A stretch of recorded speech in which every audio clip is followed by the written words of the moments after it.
জিনিস, এইজ কি জিনিস, ফেস কি জিনিস, এই জিনিসগুলো বলছিলাম, ঠিক আছে। দেন আসছিল যে হচ্ছে আমরা একটা 2D এলিমেন্টস এর দুটো ডিফারেন্স হচ্ছে বোঝার চেষ্টা করছিলাম, যে হচ্ছে ট্রায়াঙ্গুলার এলিমেন্টস ছিল, দেন হচ্ছে আমাদের রেক্টেঙ্গুলার এলিমেন্টস ছিল। একটা কথা বলছিলাম যে হচ্ছে যদি একটা লিনিয়ার এলিমেন্টস হয়, অর্থাৎ এখানে যদি হচ্ছে তার একটা নোড, এই পাশে একটা নোড থাকে, তাহলে সেটার ইকুয়েশনটা হচ্ছে লিনিয়ার ইকুয়েশন হয়।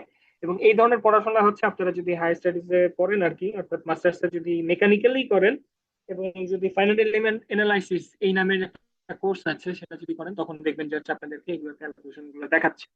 এবং এটাও বলছিলাম যে হচ্ছে এই দুটা লিনিয়ার এলিমেন্টের মাঝখানে যখন আপনি নিয়ে আসবেন, সেই ক্ষেত্রে অ্যাকচুয়ালি যে প্রবলেমটা হয়, প্রবলেম না অ্যাকচুয়ালি, প্রবলেমের জন্য সলিউশনটা আরো ইজিয়ার হয়, কিন্তু আপনার জন্য কষ্ট হয়ে যাবে। কষ্ট করার জায়গাটা হচ্ছে যে আপনাকে আরো বেশি ফার্দার ক্যালকুলেশন করতে হবে। এখন সেই লিনিয়ার ইকুয়েশনের পরিবর্তে আপনাকে একটা কোয়াড্রেটিক ইকুয়েশন সলভ করতে হবে, অর্থাৎ আপনি মাঝখানে আরো যত নোড আনবেন আপনার ইকুয়েশনের মাত্রা তত বাড়তে থাকবে, ডাইমেনশন বাড়তে থাকবে। বুঝছি। দেন ছিল হচ্ছে গ্রিডটা কেন দরকার সেটার কথা ওখানে মেনশন করছিলাম। তারপর হচ্ছে টু টাইপস অফ ব্রিজ আমরা হচ্ছে আলোচনা করছিলাম, একটা হচ্ছে স্ট্রাকচার টাইপ অফ ব্রিজ, একটা হচ্ছে আনস্ট্রাকচার টাইপ অফ ব্রিজ। মাথায় রাখেন যে হচ্ছে আমরা স্ট্রাকচার যেটা সেটাই হচ্ছে আপনাদেরকে দেখাবো। তো বেটার হয়তো যদি হচ্ছে প্রত্যেকের হাতে এখন হচ্ছে পিসি থাকতো এবং আপনারা একটু মনোযোগী হতেন, হয়তো বা আমি তাহলে আপনাদেরকে এখান থেকে একটু স্নেশ করে দেখানো দেখাতে পারবো না, আর আপনারা তো এমনিও দেখতে চান না, সো বাদ। এরপরে হচ্ছে টাইপস অফ এলিমেন্টস এর মধ্যে আমরা 1D element, 2D element and হচ্ছে 3D এলিমেন্ট, এগুলোর হচ্ছে কিছু এক্সাম্পল এখান থেকে দেখছি। আপনাদেরকে আমি হচ্ছে স্লাইডটা দিয়ে দিব, ক্লাস রুমে দিয়ে দিব আজকে, ক্লাস শেষে আজকে রাতের মধ্যেই দিয়ে দিব আপনাদেরকে, ঠিক আছে, যদি কোনো আপডেট টাপডেট কিছু না করি তো। সবাই জয়েন করছেন কি? আর্টস? আচ্ছা, 75 টোটাল স্টুডেন্ট কত?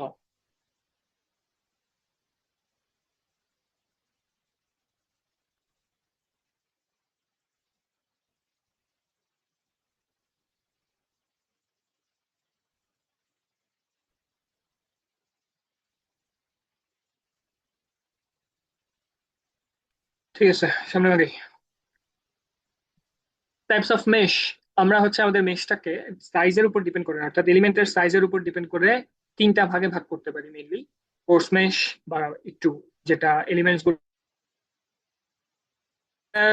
হচ্ছে আমরা কোর্স মেশ বলতেছি। তারপর হচ্ছে তার থেকে আর একটু বেশি সংখ্যক নোড থাকবে এবং এলিমেন্টের সাইজটা একটু ছোট হবে, সেটাকে হচ্ছে মিডিয়াম টাইপ অফ মেশ বলতেছে। এন্ড আরো যদি হচ্ছে আমরা ছোট এলিমেন্ট নিয়ে আসি, সেগুলোকে হচ্ছে আমরা ফাইন মেশ বলতেছি। এবং আরেকটা জিনিস মাথায় রাখেন যে হচ্ছে যত এলিমেন্টের সাইজ আপনি ছোট করতে থাকবেন, অর্থাৎ প্রতি ইউনিট এলিমেন্টের সংখ্যা যখন হচ্ছে আপনি বাড়াইতে থাকবেন, তখন হচ্ছে আপনার নোডের নাম্বারও বাড়তে থাকবে।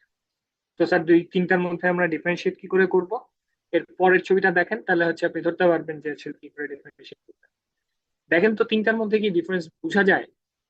উম, যে হচ্ছে কোনটা কোর্স, কোনটা মিডিয়াম, কোনটা ফাইন। এবং চোখে দেখে আমরা বুঝতেছি যে হচ্ছে এলিমেন্ট সাইজ গুলো হচ্ছে বাম থেকে ডান দিকে ছোট হচ্ছে, এবং যত ছোট হচ্ছে তত বেশি হচ্ছে নাম্বার অফ নোডস এর সংখ্যা বাড়তেছে, রাইট? বুঝছি। মেহেদি হাসান, রোল কত জানো? 54 না 64 জানো মেহেদি? 73 স্যার। 73 আছেন? স্যার। আপনি একটা কোশ্চেন করছিলেন, কিন্তু সেই কোশ্চেনের অ্যান্সারটা পেয়ে যাবেন, ঠিক আছে? আমি ক্লাসটা শেষ হওয়ার পরে জিজ্ঞাসা করবো, আপনি আচ্ছা। অ্যান্সার দিন। এন্ড হচ্ছে ক্লাসের পারফরমেন্সের মার্কিং করবো একটু পরে। সো দেখেন হচ্ছে আমরা আসলে কোন টাইপের মেশ ডেন্সিটি ইউজ করব, এখানে একটা হচ্ছে কম্পারিজন বোঝানোর চেষ্টা করছে। তো প্রথমে নিয়ে আসছে স্মলার মেশ ডেন্সিটি, অর্থাৎ যদি হচ্ছে মানে ডেন্সিটিটা কম হয়, অর্থাৎ আপনার যদি হচ্ছে আপনি কোর্স টাইপের বা মিডিয়াম টাইপের হচ্ছে মেশ নেন। আরেকটা হচ্ছে আপনার গ্রেটার মেশ ডেন্সিটি, অর্থাৎ ওখানে যদি হচ্ছে আপনি আহ, মানে ফাইন টাইপের মেশ যদি নেন বা একটু বেশি স্মুথার যদি হচ্ছে কাজটা করার চেষ্টা করেন, তাহলে এই দুইটাকে হচ্ছে আপনি কি করে ডিসাইড করবেন যে কোনটা নিবেন, আপনি বড়টা নিবেন না ছোটটা নিবেন? এখানে মজার কাহিনী হচ্ছে যে আমি আপনাকে ধরেন কথার কথা বলে দিলাম যে স্যার আপনি হচ্ছে ফাইন মেশ নেবেন, হ্যাঁ স্যার ফাইন মেশ নিলে হচ্ছে কাজ ভালো হবে, অ্যাকুরেসি বেটার হবে। এখন আপনার মাথায় এটা ঢুকছে কিভাবে যে হ্যাঁ কিভাবে করলে স্যার ভালো হয়? ভালো হয় যে হচ্ছে স্যার আপনি যদি হচ্ছে নোট নাম্বার বাড়ান, তাহলে হচ্ছে আপনার ক্যালকুলেশন গুলা আরো মোর স্পেসিফিক হবে, আরো মোর অ্যাকুরেট হবে, কাছাকাছি যেতে থাকবে, তাই তো? তাহলে তো ভালো হওয়ার কথা। কিন্তু প্রশ্ন হচ্ছে আপ টু কত লিমিট পর্যন্ত, মানে আমি কি সবসময় আরো ছোট করতে থাকবো? এখন বেশি ছোট এলিমেন্ট নিতে থাকলে আসলে সুবিধা প্রবলেমটাকে একটু বোঝার চেষ্টা করি, আমরা একটু সামনের দিকে যাই। দেখেন এখানে দুইটা জিনিস হচ্ছে এখানে পয়েন্ট আউট করা আছে, একটু ভালো মতো খেয়াল করে দেখেন যে হচ্ছে আমরা একটা ফাইন মেশিং এবং একটা কোর্স মেশিং এর একটা ক্যালকুলেশন, যেটা ইন্টারনেট থেকে আমি বের করছি জাস্ট এটা দেখানোর জন্য আপনাদের। সলভিং টাইম এবং হচ্ছে টোটাল এলিমেন্টটা একটু খেয়াল করে দেখেন। ফাইন মেশিং এ হচ্ছে আমাদের টোটাল এলিমেন্টস নাম্বার হচ্ছে, আমি বলতে পারি না, একটু গুনে নিলাম, একক দশক শতক হাজার হাজার লক্ষ নিযুত 26 লাখ এলিমেন্ট এখানে আছে। অ্যান্ড আমাদের হাতের ডান দিকে কোর্স টাইপের যে মেশটা আছে সেখানে হচ্ছে 3 3 6, প্রায় হচ্ছে নিয়ারলি 4 lakhs, নাকি নাকি ভুল বললাম? ভুল বলছিলাম না হয়। আচ্ছা, এখানে আছে হচ্ছে 45 lakhs হচ্ছে এলিমেন্ট। আর এই পাশে আছে হচ্ছে 2 কোটির মতো কাছাকাছি, তারপর 65,32,525 এরকম।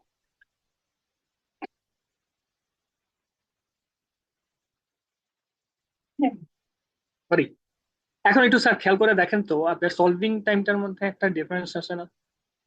এখানে ইটারেশন করছে না কি করছে আমি ওখানে যাচ্ছি না, আপাতত এটা বাদ দিচ্ছি। আপনি একটু চিন্তা করে দেখেন, একটা 18.5 ঘন্টা সময় নিচ্ছে, একটা সলভ করতে 8 ঘন্টা সময় নিচ্ছে।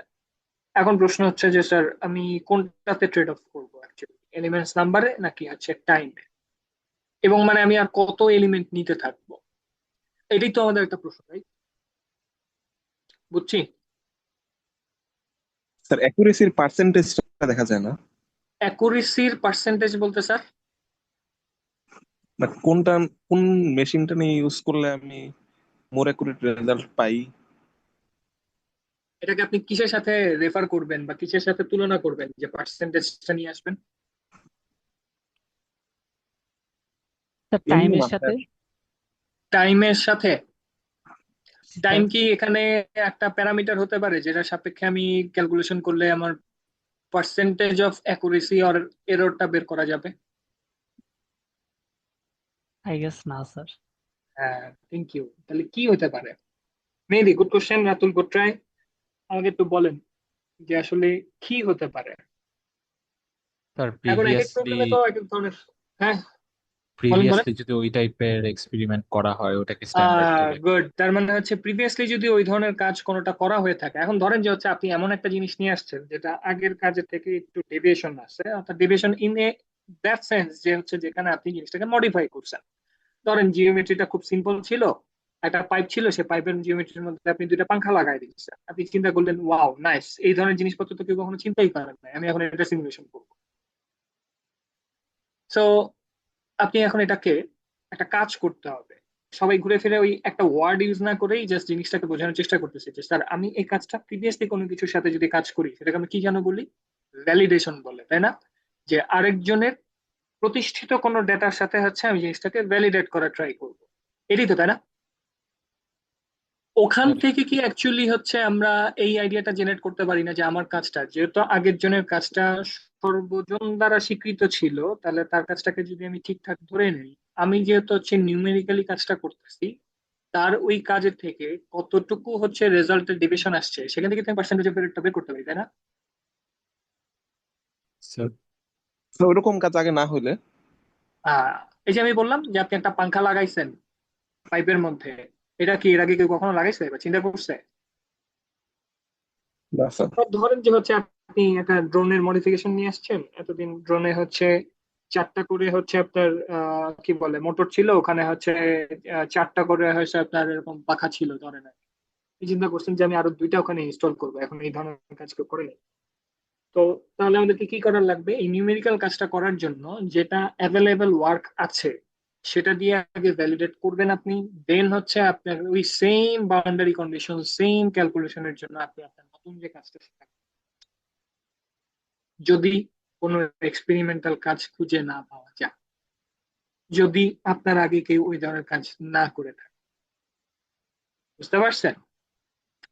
জি স্যার। এত কঠিন জিনিসে হয়তো বা ওই যে আমি আবারও বলতেছি যে আপনাদের হয়তো এত কঠিন জিনিসে যাব না, বাট হয়তো বা আমরা মিড ব্রেকের পরে আপনাদেরকে কোনো একটা অ্যাসাইনমেন্ট দিতে পারি যেখানে আমি হয়তো বা আপনাদেরকে খুঁজে খুঁজে বের করে একটা কাজ দিতে পারি, যেখানে আপনার হচ্ছে একটা সিম্পল কোনো কাজ আপনাকে ধরাই দিব, একটা গ্রুপ ওয়ার্ক হতে পারে, এটা হয়তো ইন্ডিভিজুয়াল ওয়ার্ক হতে পারে, বা 2 3 জনের একটা গ্রুপও বানাতে পারি যেখানে হচ্ছে আপনাকে কোনো একটা কিছু ভ্যালিডেশন করতে দিতে পারে। বুঝতে পারছেন? মানে আপনার কিছুই করার লাগবে না। যেটা হচ্ছে এক্সপেরিমেন্টাল একটা কাজ আছে বা কিছু আছে, তার রেজাল্টের সাথে আপনি নিউমেরিক্যাল জিনিসটা সলভ করলে কেমন আসে সেটা আপনি চেক করে দেখবেন। বুঝছেন? জি স্যার। হ্যাঁ। কাজটা ইন্টারেস্টিং নাকি বোরিং? স্যার করলে বোঝা যায়, বুঝতেছি না। বাকিরা একটু বলেন ভাই, এটা অ্যাটলিস্ট অ্যান্সার দেন। Sir interesting sir. হ্যাঁ, বুঝি নাই। Sir interesting. এটা তো আপনারা স্যার জোর করে ইন্টারেস্টিং। বলাইতেছে মনে হয়। হ্যাঁ ঠিক আছে, ঠিক আছে। স্যার বোঝা যাচ্ছে হ্যাঁ না, অনেক। এখন কাজটা পাইলে বোঝা যাবে স্যার কেমন। পাইলে আর ইন্টারেস্টিং এই ওয়ার্ডটা বলবেন না, কারণ হচ্ছে আপনারা কাজ বা হচ্ছে কোনো কিছু মেজার করেন যে এটা করতে আমার সুবিধা হবে, তাহলে ঠিক আছে করবো। করতে অসুবিধা হবে, খাটতে হবে, কষ্ট করতে হবে, স্যার অনেক প্যারা দিতেছে, এই মানুষটা আমার দেখতে মন চায় না, বিষয়টা হচ্ছে এরকম। আচ্ছা, যাই হোক, আসেন আমরা একটু সামনে আগাই। আপনারা যেই যে কোশ্চেন গুলো করছেন সেই কোশ্চেন গুলোরই হচ্ছে ফলাফল হচ্ছে আমাদের এই কনভার্জেন্স স্টাডি, বা এটাকে অনেক সময় আপনি শুনবেন হচ্ছে মেশ ইন্ডিপেন্ডেন্ট স্টাডি বা এই ধরনের কথা বলা। এখন প্রশ্ন হচ্ছে স্যার মেশ ইন্ডিপেন্ডেন্ট স্টাডি এটা আবার কেমন? দেখেন, একটু আগে আমি একটা কথা বলছি যে আমি কি হচ্ছে স্মলার মেশ নিব নাকি গ্রেটার মেশ নিব, অর্থাৎ আমি কি হচ্ছে কোর্স টাইপের মেশ নিব না মিডিয়াম টাইপের মেশ নিব না ফাইন টাইপের মেশ নিব। এটা আমি কিভাবে ডিসাইড করবো? আমার নাম্বার অফ এলিমেন্টস কি হবে, নাম্বার অফ নোড কি হবে, আমি কোথায় যেয়ে থামবো, সেটা বোঝার জন্য আমরা একটা হচ্ছে ইন্ডিপেন্ডেন্স স্টাডি করি যে আমাদের রেজাল্টটা মেশের নাম্বারের উপর ডিপেন্ড করতেছে না। মাথায় রেখেন, এই জিনিসটা বোঝাটা অনেক জরুরি। যে আমাদের যে হচ্ছে ধরেন আমি অনেকগুলো মেশের নিচ্ছি, আমি ধরেন কোনোটাতে 1 লাখ এলিমেন্ট নিলাম, কোনোটাতে 6 লাখ এলিমেন্ট নিলাম, কোনোটাতে 10 লাখ এলিমেন্ট নিলাম। একটা সিম্পল এক্সাম্পল আপনাদেরকে বলে দেই, তাহলে আগামী 10 মিনিটে হচ্ছে আপনাদের ক্লাস শেষ হয়ে যাবে। একটু মনোযোগ দিয়ে শোনেন। ধরেন হচ্ছে আপনি একটা ক্যালকুলেশন করতে যাচ্ছেন, যে ক্যালকুলেশনে হচ্ছে আমি জাস্ট একটু এখানে ছোট করে লিখি। সেটা হচ্ছে এরকম যে ধরেন আপনি মেশের এলিমেন্ট নাম্বার নিছেন হচ্ছে 1 লাখ, এখানে ধরেন কথার কথা। তারপরে আপনি হচ্ছে এখানে নিছেন হচ্ছে ধরলাম এখান থেকে একটু বেশি, এটা কত ধরা যায়, 5 লাখ লিখলাম। তারপর ধরেন যে হচ্ছে আপনি এখানে মেশের ডেন্সিটিটা বা যদি চিন্তা করি, ধরলাম যে হচ্ছে আপনি এটাকে নিছেন হচ্ছে 8 লাখ। তারপর স্যার আপনি এখানে আসছেন, দেখেন আপনি সমান দিকে ডান দিকে গেলে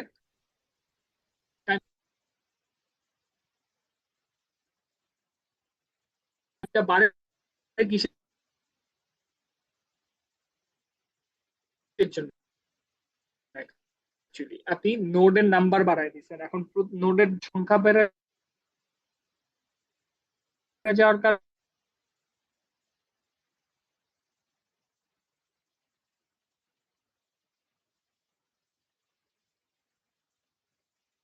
নোটস নেওয়া হয়, এর থেকে ভালো আর রেজাল্ট তো পাওয়া যাইতে পারে না। এটাই তো মাথায় আসার কথা, তাই না? এখন এই গ্রাফটা একটু বোঝার চেষ্টা করেন। স্যার এই গ্রাফ যে সবসময় উপরের দিকে উঠবে জিনিসটা এমন না, গ্রাফ কিন্তু নিচের দিকেও নামতে পারে। আমার বোঝার জিনিস কিন্তু গ্রাফের উপরে নিচে ওঠানামার জিনিস তা না। আমাকে এখানে মাথায় রাখতে হবে যে গ্রাফটা বা কার্ভটা কোথায় যে ফ্ল্যাট হয়ে যায়। এখন ফ্ল্যাট হয়ে গেলে আমরা একটা জিনিস শিখে আসছি ছোটবেলায় যে হচ্ছে এটা অ্যাকচুয়ালি ট্রানজিয়েন্ট কোনো রেসপন্স দেয় না, সেটা রাদার কি করে একটা স্টেডি টাইপ হচ্ছে আপনাকে রেসপন্স দিবে। ওই যে আপনারা কন্ট্রোল ইঞ্জিনিয়ারিং বা এই ধরনের জিনিসে পড়ে আসছেন, অর্থাৎ এখানে ভ্যালু চেঞ্জ হচ্ছে না। এরকম কিছু একটাই তো মনে হয় পড়ছিলেন, তাই না? কন্ট্রোল করি নাই স্যার আমরা। ভাই কন্ট্রোল ইঞ্জিনিয়ারিং বলেন নাই? না স্যার করি। না sir. Sorry sorry sorry sir, আমি ভুলে গেছি। ইনস্ট্রুমেন্টেশন ওটাই পড়তেছি বাদ। স্যার। পড়তেছি। এখন পরে হ্যাঁ, গেছি। এখন এখানে পড়বেন এই যে ট্রানজিয়েন্ট রেসপন্স বা হচ্ছে এই ধরনের জিনিসগুলো আপনাদের পারবেন, আপনাদের ফ্লুইড তো পড়াইছি ওখানে। ট্রানজিয়েন্ট আর হচ্ছে ল্যামিনার বা স্টেডি স্টেট এই জিনিসগুলো ব্যাখ্যা করছিলাম, এই টার্মিনোলজি গুলোর সাথে তো পরিচিত, তাই না? জি স্যার। তো ওখানে আমি আপনাদেরকে একটা জিনিস বলছিলাম না যে ট্রানজিয়েন্ট অ্যাকচুয়ালি কি হয়, বা ওখানে জিনিসগুলো হচ্ছে চেঞ্জ হতে থাকে, তাই না? স্টেডি স্টেট মানে হচ্ছে আপনার টাইম যাচ্ছে কিন্তু কোনো চেঞ্জ হচ্ছে না, বাট এখানে অ্যাকচুয়ালি আমি হচ্ছে টাইম অ্যাকচুয়ালি বুঝাচ্ছি না, আমি এখানে বুঝাচ্ছি আপনাদের মেশের ডেন্সিটি, অর্থাৎ মেশের এলিমেন্ট নাম্বার। এখন স্বভাবতই আমাদের মাথার মধ্যে বাই ডিফল্ট যেটা সেট হয়ে থাকে সেটা হচ্ছে যে স্যার নাম্বার অফ নোটস বা নাম্বার অফ এলিমেন্টস যত বেশি হবে জিনিসটা আমার তত বেটার হবে। এখন প্রশ্ন হচ্ছে যে আদৌ কি আমার এত এলিমেন্টের দরকার আছে কিনা। এখন ধরেন হচ্ছে আপনি 1 লাখ নেওয়ার পরে কার্ভটা উপরের দিকে উঠতেছে, তো এটা আপওয়ার্ড ট্রেন্ডিং। 5 লাখ নিলেন আর উপরে উঠতেছে, 8 লাখ নিলেন উপরে উঠলো, 10 লাখ নিলেন এরকম হলো, 15 লাখের পরে আমি ধরলাম যে এই সোজা যায়, অর্থাৎ আমি এখানে একটা নাম্বার আরো অ্যাড করলাম যে স্যার আপনি এলিমেন্ট নিছেন হচ্ছে 20 লাখ। এখন প্রশ্ন হচ্ছে আমি থামবো কই, এই জিনিসটা থামতেছি কোথায়? বা নাম্বার অফ এলিমেন্টস কি সারা জীবন বাড়াতে থাকবো? অ্যান্সার হচ্ছে যে না। তাহলে আমি কি করব? এখানেই হচ্ছে আমাদের ইন্ডিপেন্ডেন্স চেক আর হচ্ছে কনভার্জেন্স স্টাডিটা। আমি এখানে হচ্ছে এই গ্রাফের ট্রেন্ডটা দেখে বোঝার চেষ্টা করলাম যে হচ্ছে এই গ্রাফটা একটা সময় যে হচ্ছে এরকম স্ট্রেট হয়ে গেছে, অর্থাৎ এখানে আমি নোড নাম্বার যতই বাড়াই না কেন, ওরা এখানে একটা ধরেন স্যাম্পল ক্যালকুলেশন দেওয়া আছে, একটা প্যারামিটার, সেটা হচ্ছে তারা একটা ক্রিটিক্যাল লোকেশনে স্ট্রেস ক্যালকুলেশন করছে। এটা আমার এখানে ক্রিটিক্যাল লোকেশনে স্ট্রেস হতে পারে, এখানে আমার কোনো একটা প্রবলেমের জন্য নাসেল নাম্বার আসতে পারে, আমার কোনো একটা প্রবলেমের জন্য রেনল্ডস নাম্বার আসতে পারে, কোনো একটা প্রবলেমে আমার মাক নাম্বার আসতে পারে। অর্থাৎ এটা ভ্যারি করবে হচ্ছে আপনি কোন টাইপের প্রবলেম নিয়ে ডিল করতেছেন তার উপর।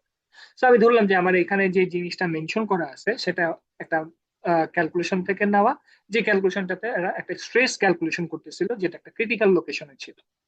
তো সেখানে আমরা দেখলাম যে আমাদের নাম্বার অফ এলিমেন্টস যদি আমি বাড়াতে থাকি, তাহলে একটা সময় হচ্ছে সেটা বাড়তে বাড়তে বাড়তে বাড়তে একটা সময় যে সেটা স্ট্রেট হয়ে গেছে বা ফ্ল্যাট হয়ে গেছে। এখন আমার ডিসিশনের পালা যে আমি আসলে কত নাম্বার অফ নোটস নিয়ে হচ্ছে যেটাকে ডিল করব। ধরেন হচ্ছে আমরা যদি 8 লাখের এই নোটটাকে পিক করি, আমি দেখলাম যে হচ্ছে এটা ট্রেন্ডিংটা উপরে। এটা যদি হচ্ছে আপনার একটা ওই যে ছোটবেলায় পড়ে আসছেন যে স্যার ম্যাক্সিমাম মিনিমা বের করার জন্য ঢাল বের করছেন না, যে ম্যাক্সিমাম মিনিমা এক্সিস্ট করবে when it is that the first differentiation is 0, করছেন না স্যার? তো একটু খেয়াল করে Yes. দেখেন যে আপনার এখানে যদি স্লোপ আঁকেন তাহলে এই স্লোপটা কিন্তু অ্যাকচুয়ালি 0 হয় না, মানে 0 ডিগ্রি হয় না। সো আস্তে আস্তে আমার এখন এটা উপরের দিকে উঠতেছে। এখন চিন্তা করেন আপনি 10 লাখও নিতে পারেন, 15 নিতে পারেন, 20ও নিতে পারেন। আমি যদি হচ্ছে 20 নেই, তাহলে হচ্ছে মানে 20 মানে 20 লাখ এলিমেন্ট আর কি, 20 লাখ এলিমেন্ট যদি নেই স্যার, তাহলে যে ঘটনা ঘটবে খুব সুন্দর রেজাল্ট আসবে, নো প্রবলেম, কিন্তু এটা অনেক টাইম নিবে, ভালো টাইম নিয়ে।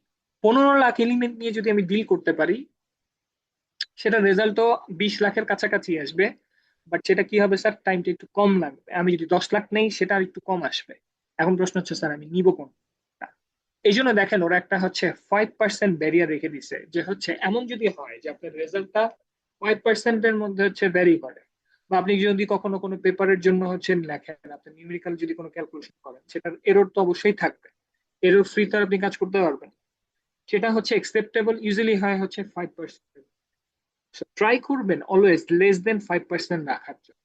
এবং মাথায় রাখবেন যে হচ্ছে আপনি ক্যালকুলেশন গুলো যখন করবেন, সিমুলেশনের ক্যালকুলেশন যখন করবেন, তখন অবশ্যই ওই যে যে দুইটা কথা আপনাদেরকে বলছি, সবচেয়ে ইম্পর্টেন্ট জিনিস হচ্ছে আপনাদের মেশ অ্যানালাইসিসটা করা, অর্থাৎ মেশটাকে ঠিক মতো করা। আর সেকেন্ড ওয়ান হচ্ছে আপনারা যে বাউন্ডারি কন্ডিশন গুলো যে বসাচ্ছেন বা গভর্নিং বডি ইকুয়েশন গুলো যেটা বসবে, সেই গভর্নিং বুঝে বসা। মানে স্যার কইছে বসাইতে বসাই দিছি, ব্যাপারটা যেন এমন না হয়, বুঝতে পারছেন? তাহলে যে প্রবলেমটা হবে, আমি আপনাকে করাইছি হচ্ছে স্টেডি স্টেটের প্রবলেম, আর আপনি হচ্ছে রিয়েল লাইফে ফেস করতেছেন হচ্ছে টার্বুলেন্টের মডেল, ট্রানজিয়েন্ট মডেল, তখন তো আর মিলবে না স্যার, আপনাকে তো বুঝতে হবে। তো এখানে আপনাদের অ্যাকচুয়ালি এক ক্রেডিটের হলেও এইটার টুলটা অ্যাকচুয়ালি আপনার সারা জীবন কাজে লাগবে, যতদিন আপনি হচ্ছে পড়াশোনা করবেন বা হচ্ছে আপনার রিসার্চের যদি কোনো পারপাস থাকে। ইভেন কি যদি হচ্ছে আপনি ইন্ডাস্ট্রিতেও যান এবং ভুল করে যদি হচ্ছে R&D তে ঢুকেন, অর্থাৎ রিসার্চ এন্ড ডেভেলপমেন্টে ঢুকেন, তাহলে দিন শেষে দেখবেন যে হচ্ছে আপনার আইনা এরকম কিছু একটা ধরে দেবো, ভাই করেন, করে আসছেন না মেকানিক্যাল, ও এনসিসও তো করছেন, আবার সিভিতে লিখছেন এনসিস, তারপর লিখছেন যে এক্সপার্ট এট এনসিস, বুঝছেন স্যার? ধরাই দিবে কিন্তু কাজ, বুঝছি। ওকে, স্যার তাহলে এক্ষেত্রে বুঝি নাই, বলেন। স্যার স্যার এক্ষেত্রে আমরা বুঝবো কিভাবে আগে কি বুঝবেন কিভাবে? আপনাদের কাছে মানে মেশিন আমি স্যার 10 লাখ নিলাম থেকে আগে থেকে কিভাবে বুঝবো যে এটা 5%-এর কাছাকাছি যায়? স্যার আপনি নিউমেরিক্যাল অ্যানালাইসিস করে আসছেন না স্যার? নিউমেরিক্যাল অ্যানালাইসিস পড়ে আসছেন স্যার? জি কথা স্যার। বলেন না। নিউমেরিক্যাল অ্যানালাইসিসে আপনার একটা স্টপিং ক্রাইটেরিয়া ছিল, সেটা বুঝছিলেন কেমনে, কোথায় থামতে হবে স্যার? স্যার এরর ক্রাইটেরিয়া দেওয়া থাকতো। সেই এরর ক্রাইটেরিয়াটা কি ছিল, কোন এরর ছিল, অ্যাবসলিউট এরর ছিল না রিলেটিভ এরর ছিল? স্যার রিলেটিভ এরর দেওয়া থাকতো। হ্যাঁ, তো রিলেটিভ এররটা যখন ক্যালকুলেশন করছেন কি করছেন, আগেরটার সাথে ম্যাচ করছেন কত পার্সেন্ট এরর হয়, তার পরেরটার সাথে ম্যাচ করছেন কত পার্সেন্ট এরর হয়। একটা সময় যে আপনি বুঝছেন যে এরর আর খুব বেশি একটা চেঞ্জেস হয় না, তাই না? তখন যে বুঝছেন যে ওকে এখানেই থামতে হবে আমার, বুঝছেন? জি স্যার রাইট বুঝতে রাইট। হ্যাঁ এক্সাক্ট, পুরো জিনিসটাই actually numerical calculation sir. Yes, আপনি এতদিন, হ্যাঁ, এতদিন আপনি হচ্ছে স্যার পড়ে আসছেন, হাতে কলমে কাজটা করছেন, এখন কম্পিউটারে বলছেন যে আরে ভাই কাম কর, আমি একটু পড়াশোনা করি। বিষয়টা কাইন্ড অফ এরকম আর কি। So, বুঝে বুঝে অ্যাপ্লাই করা লাগবে। বলেন, 309 কিছু বলতে চাচ্ছিলেন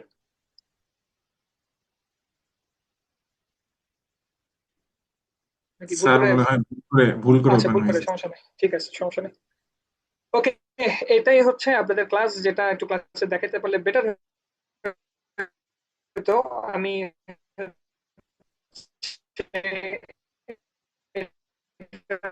পরে আরেকটা জিনিস হচ্ছে আপনাদেরকে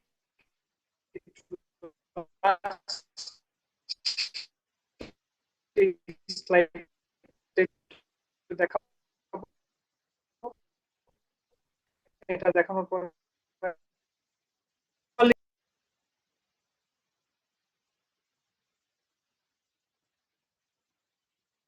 গ্লিচ আছে যে কোনো দেখা যাচ্ছে না। সো আমরা 4-5টা জিনিস আসলে চেক করি যে আমাদের মেশের কোয়ালিটি। আপনি এখন বুঝবেন কি করে যে আপনার মেশটা ভালো হয়েছে? দেখেন, একটা জিনিস হচ্ছে আপনি কত এলিমেন্ট নিবেন সেটা ক্যালকুলেশন করার জন্য আপনি কনভার্জেন্স স্টাডিটা করলেন, কিন্তু আপনার মেশটা যে ভালো হচ্ছে, সেটা যে আপনার রেজাল্টে ঝামেলা করতেছে না, সেটা বুঝতে হলে আপনাকে মেশের কোয়ালিটিটা চেক করতে হয়। তো এখানে কিছু কিছু কোয়ালিটি এখানে মেনশন করা আছে। অ্যাসপেক্ট রেশিও, অ্যাসপেক্ট রেশিও জিনিসটা কি স্যার পড়ছেন না ছোটবেলা থেকে? মেকানিক্সে পড়ছেন না? বা ড্রয়িং এ আপনাদেরকে অ্যাসপেক্ট রেশিও কথাটা বলছিলাম, মনে আছে? যে দেখেন, প্রথম দিকে আপনাদেরকে একটা মডেল দিয়ে বলছি ভাই এটা আঁকতে হবে, আপনারা বলছেন স্যার ঠিক আছে আঁকবো। তো আঁকতে গিয়ে আপনি অ্যাকচুয়ালি যে কাজটা করছিলেন, কি করছিলেন, যে আপনি ওই জিনিসটার ডাইমেনশনটাকে একটু ছোট করে নিয়ে আসছেন, কিন্তু সেটার হচ্ছে লেন্থ, উইডথ, হাইট সবকিছু সেম রাখছিলেন। তো ওইটা ছিল আপনাদের কি অ্যাসপেক্ট রেশিও, মনে আছে? তো এখানে বলছে যে যত কম হচ্ছে আপনি অ্যাসপেক্ট রেশিওটাকে লো রাখতে পারেন তত বেটার। তো এখানে একটা হচ্ছে প্যারামিটার বা একটা রেফারেন্স দেওয়া আছে যে কততে থাকলে সেটা পারফেক্ট হবে, কত উপরে যেতে থাকলে আস্তে আস্তে জিনিসটা চেঞ্জ হতে থাকে, এবং যেটা আপনার রেজাল্টে হচ্ছে একটা ইম্প্যাক্ট ফেলবে আর কি। এন্ড দেন হচ্ছে skewness, smoothness, wrap angle, Jacobian, এই জিনিসগুলো সম্পর্কে আপনাদের একটু আইডিয়া নিতে হবে। যদি আমরা এটা অনলাইনে না নিয়ে অফলাইনে নিতাম, তাহলে হয়তো বা হচ্ছে আপনাদেরকে অ্যাসপেক্ট রেশিওটা কি করে ডিরেক্ট আপনি মেশ থেকে চেঞ্জ করতে পারেন সেটা আপনাদেরকে দেখায় দেওয়া যেত। বাট এটা মাথায় রেখে ইম্পোর্ট জিওমেট্রি এবং হচ্ছে অ্যাসপেক্ট রেশিও, এই দুটোই হচ্ছে আমি ইনশাল্লাহ আপনাদেরকে যেদিন ক্লাস নিব সেই ক্লাসে একটু কেউ একজন আমাকে মনে করাই দিলে তখন দেখায় দিব যে এটা কোত্থেকে খুঁজে বের করতে হবে। তো পুরো এনসিসি এর কাজটাই হচ্ছে আপনি মুখস্থ করে পারবেন না স্যার, এটা আপনাকে একটু কাজ করতে হবে। কারণ হচ্ছে এই ওয়ার্কিং স্টেপস গুলা যে একটার পর একটা, কোনটার পরে কোনটা আপনি যাবেন, এই স্টেপস গুলো মাথায় না রাখলে আপনি হারায় যাবেন আসলে। So it everything depends on হচ্ছে আপনার প্র্যাকটিস। বুঝছি। এই পর্যন্ত হচ্ছে আপনাদের ক্লাস। কারো যদি কোনো কোশ্চেন থাকে করতে পারেন, আর কারো কোশ্চেন না থাকলে you can leave the class, no problem. আমি হয়তো বা আপনাদের আর কারো প্রশ্ন না থাকলে 2 মিনিট পরে এটা এন্ড করে দিব মিটিংটা। আর কোশ্চেন থাকলে যতক্ষণ পর্যন্ত স্যার, থাকবে। অ্যাসপেক্ট রেশিও বিষয়টা বুঝি নাই। মানে আমরা আচ্ছা। যখন হচ্ছে মডেলিং করি সেটার একটা ডাইমেনশন থাকে। তো হুম। মেশিং এর ক্ষেত্রে বা সিমুলেশনের ক্ষেত্রে সেটার কি ডাইমেনশনটা ওই রকম রেশিও করে চেঞ্জ করা হয় নাকি, মানে ওকে স্যার, কিসের আসলে সাপেক্ষে আমরা রেশিওটা করা হয়? হ্যাঁ ঠিক আছে, সমস্যা নেই, গুড কোশ্চেন। আচ্ছা, একটু আমাকে একটা কোশ্চেন করছিলেন হচ্ছে এই যে মেহেদি, আপনার কোশ্চেন অ্যান্সারটা পাইছেন? আপনি যে জিজ্ঞাসা করছিলেন স্যার কয়টা এলিমেন্ট নিব, গেছে কাবাব নাকি? স্যার কয়টা কিভাবে ভাগ করব? কিভাবে ভাগ করবেন বলতে স্যার আবার একটু বলেন। না স্যার, কত কত ভাগে ওইটা বলছিলাম, কিন্তু স্যার ওই যে আপনি বললেন না ওই যে 5 লাখ 10 লাখ, হ্যাঁ, হ্যাঁ, হ্যাঁ। ওইটাই কি আপনার অ্যান্সার? ওই যে 5% রিলেটিভ এরর বা ওইভাবেই ওইটা স্যার কিভাবে ভাগ করবেন সেটা তো হচ্ছে আপনাদেরকে নেক্সট ক্লাসে শেখানো হবে। যে স্যার আপনি ধরেন এই পুরা বড় একটা ম্যাটেরিয়াল, এই যে ধরেন আমি যেটা আঁকলাম আর কি, এটাকে আপনি এই যে এরকম ভাগ করতেছেন, তাই না? এই ভাগ করাটাকে তো আমরা মেশিং স্যার। বলতেছি বা ডিসক্রিটাইজেশন বলা হয়। এই যে আপনি এটাকে যে এরকম ছোট ছোট ভাগে ভাগ করতেছেন স্যার, এখন দেখেন তো এটার মাঝখানে আপনি আরেকটা ভাগ করতে পারেন না? এর স্যার মাঝখানে স্যার আপনি আরো একটা ভাগ করতে পারেন, তার মাঝখানে আরো একটা ভাগ করতে পারেন। এই যে কাজগুলা করবেন, প্রশ্ন হচ্ছে কিভাবে করবেন, সেটার নামই তো হচ্ছে মেশিং, এবং এই মেশিং প্রসেসটা আপনাকে দেখাবে। এখন আপনি যদি আমাকে জিজ্ঞেস করেন স্যার কয়টা ভাগে ভাগ করবেন, তাহলে সেটার অ্যান্সারটাই হচ্ছে যে আপনি ওই যে আপনাকে দেখাইলাম যে আমি তো চাইলে আরো ভাগ করতে পারি, আমি কি সারাদিন আরো ভাগ করতে থাকবো? না। আমি কি খুব কম ভাগ নিয়ে ক্যালকুলেশন করবো? তার অ্যান্সার না। তার অ্যান্সারটা কি স্যার? ওই যে মেশ ইন্ডিপেন্ডেন্স টেস্ট বা হচ্ছে গ্রিড ইন্ডিপেন্ডেন্স টেস্ট, যেটা সেটার মাধ্যমে হচ্ছে আমি ডিসাইড করবো যে অ্যাকচুয়ালি কত সংখ্যক এলিমেন্ট নিয়ে আমি কাজ করব। স্যার ওই রিলেটিভ রেটটাকে হাতে বের করতে হবে নিউমেরিক্যালি? স্যার নিউমেরিক্যালি বের করবেন মানে আপনাকে জিনিসটা ক্যালকুলেশন করে দেখাইতে হবে, ওটা গ্রাফের মাধ্যমে ইজিলি দেখায়। গ্রাফটাও কি স্যার এনসিসি ড্র না করতে স্যার, হয়? গ্রাফটা এনসিস এ ড্র করবেন না, গ্রাফটা আপনি এনসিস থেকে ডেটা নিয়ে তারপর হচ্ছে ড্র করবেন। বুঝতে পারছি স্যার। ওকে। তারপর কত যেন কি যেন কোশ্চেনটা করছিলেন? 09 আর কি যেন ভুলে গেছি। Sir aspect ratio. হ্যাঁ, অ্যাসপেক্ট রেশিও। স্যার একটু চিন্তা করে দেখেন তো স্যার, এখানে হচ্ছে আমরা একটু খেয়াল করি এই জিনিসটা দেখেন, এই যে এই ছবিটা, এই ডোমেনটার কথা চিন্তা করেন, 2D প্লেটটা, এগুলোর এলিমেন্ট সাইজ গুলো স্যার দেখতে কেমন? স্কোয়ার শেপ না? জি স্যার। ওকে। তাহলে ধরেন স্যার হচ্ছে এটার উইথ 1, এটাও কত 1, তাহলে স্যার ভাগ করেন তো কত আসবে? 1। এখন ধরেন আমি যেটা আঁকছি এগুলো সবগুলো কি এটার মতো খুব পারফেক্ট আসছে? দেখেন এখানে একটা স্কোয়ার আসছে, বাট এটা হয়ে গেছে কি রেক্টেঙ্গুলার না? জি স্যার। এখন স্যার ও কি করবে? ও এটার জন্য একটা অ্যাসপেক্ট রেশিও বের করবে, এটার জন্য বের করবে, এটার জন্য বের করবে। দেখেন তো একটু খেয়াল করে, আপনি যখন রেক্টেঙ্গুলার এলিমেন্ট আঁকেন তখন হয়তো বা ধরেন যে এটা হচ্ছে 2, এটা হচ্ছে 1, তাহলে স্যার এটা কি হয়ে গেল? 2:1। তাহলে স্যার এটার অ্যাসপেক্ট রেশিও কি আরো বেশি হয়ে গেল? এখন আমরা বলছি যে অ্যাসপেক্ট রেশিওটা যত কম রাখতে পারবেন, অর্থাৎ আপনি সব দিকে যদি হচ্ছে সমান ডাইমেনশন রাখতে পারেন, it would be better for their calculation. But আমি তো এখানে ভুল করে হচ্ছে দেখেন কোনটাতে রাখছি হচ্ছে কি রেক্টেঙ্গুলার, সরি স্কোয়ার শেপ, এটাতে রাখছি হচ্ছে রেক্টেঙ্গুলার শেপ। তাহলে এই যে ডিফারেন্ট ডিফারেন্ট টাইপের শেপের কারণে আমাকে কি করবে? ক্যালকুলেশনটার মধ্যে একটা ঝামেলা ক্রিয়েট করতে পারে। যদিও এটা সিম্পল একটা জিনিস, সেটার জন্য ঝামেলা করবে না, কিন্তু যখন আপনার জিওমেট্রিটা অনেক কঠিন হবে, অনেক একটু বড় হবে, একটু কমপ্লেক্স টাইপের হবে, তখন ঝামেলা করবে। বুঝছি স্যার। জি স্যার। গুড। তারপর আর কারো প্রশ্ন?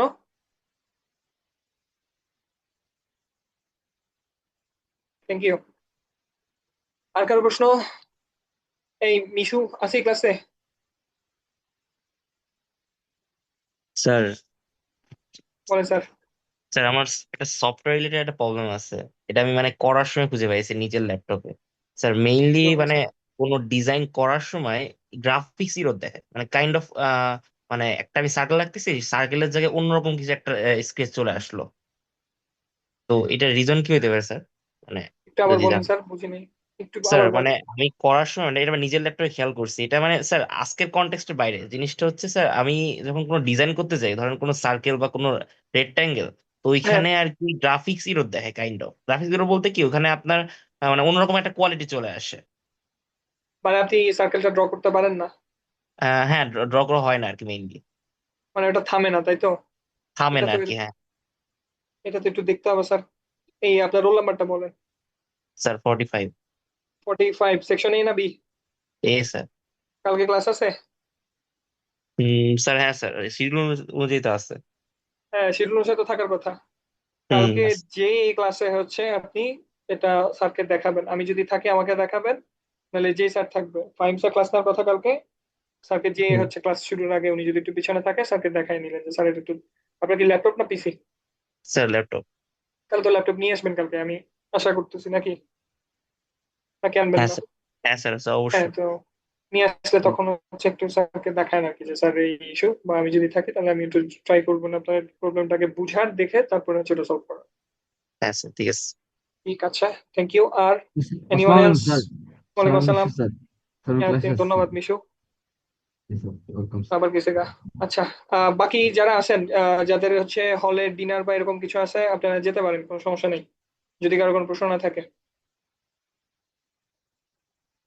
আচ্ছা, আর কেউ কারো কোনো প্রশ্ন?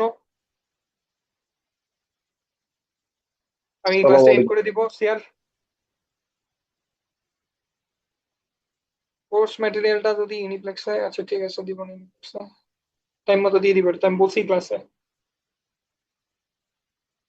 সিয়ার, ফারশিদ আছেন? আনাফ? জি স্যার। আচ্ছা, আছি গুড। রাতুল? মাহিম,